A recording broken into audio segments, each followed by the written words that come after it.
I've seen it so many times.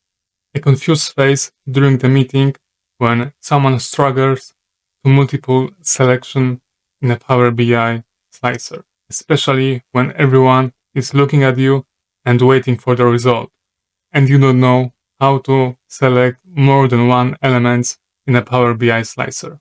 Don't be that guy. Watch the video. You have two options how to fix it. First is a quick fix. You can use Control button on your keyboard. Yes, it's so simple. Control plus left mouse click works every time. Almost every time.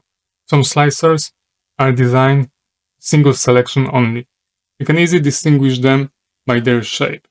A circle means single selection, while a rectangular is reserved for multiple selection list.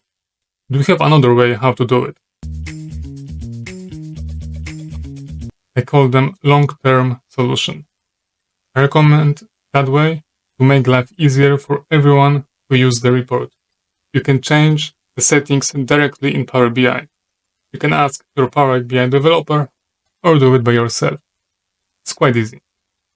Click on a slicer, then navigate to the Format panel, find Slicer Settings, and make sure that you turn off the option Multiple Selection with Control.